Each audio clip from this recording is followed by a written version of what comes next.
लद्दाख जाने का सपना आखिर किसका नहीं होता। अब बिहार सरकार आपके इस ख्वाब को पूरा करने में मदद करने जा रही है।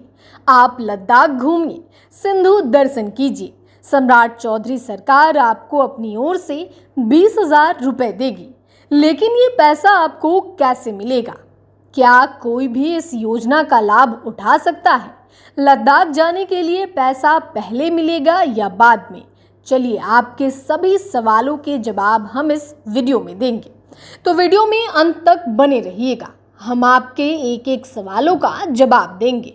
सबसे पहले ये जानते हैं कि क्या है सिंधु दर्शन तीर्थ यात्रा वित्तीय सहायता योजना। सम्राट चौधरी सरकार लद्दाख में सिंधु दर्शन के लिए तीर्थ यात्रियों को अपनी ओर से सहायता राशि देने की घोषणा की है। इस योजना के तहत बिहार सरकार सिंधु दर्शन के लिए जाने वाले लोगों को आर्थिक मदद करेगी। पिछली कैबिनेट की बैठक में इस योजना को मंजूरी दे दी गई है। लद्दाख जाने के लिए कितना पैसा सरकार देगी? सरकार 50% तक खर्च का भुगतान बिहार सरकार करेगी। 20,000 रुपए तक की ही अधिकतम लाभ आपको मिल सकेगा। मान लीजिए आपका खर्च 50,000 रुपए आया तो बिहार सरकार की ओर से अधिकतम 20,000 रुपए मिल जाएंगे। 30,000 रुपए आपको अपनी जेब से खर्च करने होंगे। ये पैसा सीधे लाभार्थी के खाते में डीबीटी के माध्यम से भेजा जाएगा। सिंधु दर्शन तीर्थ यात्रा वित्तीय सहायता योजना की पात्रता: आवेदक बिहार का अस्थायी नागरिक होना चाहिए। योजना के लिए आवेदन करने को न्यूनतम उम्र 18 साल होनी चाहिए।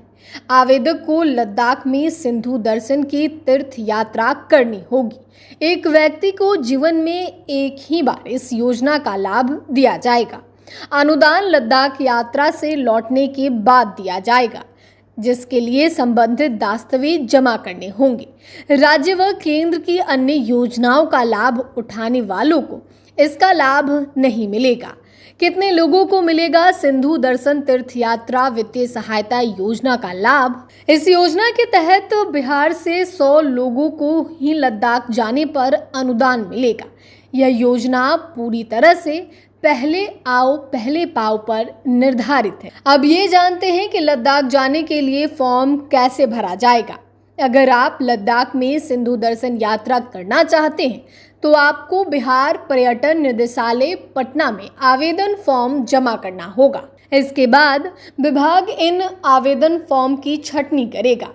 आपको सभी दस्तावेज, लद्दाख आने जाने के खर्च संबंधी दस्तावेज और अंडरटेकिंग सबमिट करने होंगे। आपको इसके लिए कौन कौन से दस्तावेज की ज़रूरत होगी ये भी बता देते हैं।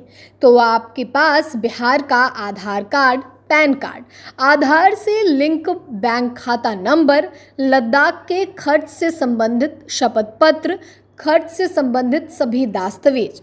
अब आपके मन में चल रहा होगा कि ये पैसा कब मिलेगा।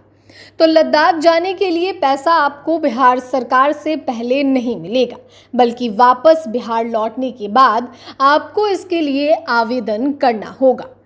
यात्रा संबंधी दस्तावेज दिखाने के बाद ही अनुदान राशि आपको मिलेगा। अब सबसे ज़रूरी बात यह है कि क्या परिवार में एक से ज़्यादा लोगों को सिंधु दर्शन तीर्थ यात्रा वित्तीय सहायता का लाभ मिल सकता है?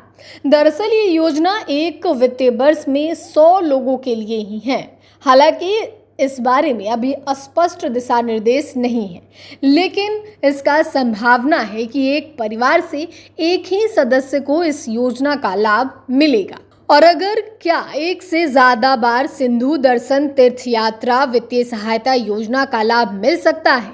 तो नहीं, इस योजना का लाभ जीवन में सिर्फ एक ही बार मिलेगा। अगर आपको एक बार इस सब्सिडी का लाभ मिल गया है तो फिर से आप पात्र नहीं होंगे। अब ये जानते हैं कि सिंधु दर्शन तीर्थ यात्रा वित्तीय सहायता योजना का लाभ बिहार से बाहर के लोगों को मिलेगा, तो इसका जवाब भी नहीं है। सिंधु दर्शन तीर्थ यात्रा वित्तीय सहायता योजना का लाभ सिर्फ बिहार के अस्थायी लोगों को ही मिलेगा। दूसरे राज्य के लोग इसके लिए आवेदन नहीं कर सकते हैं।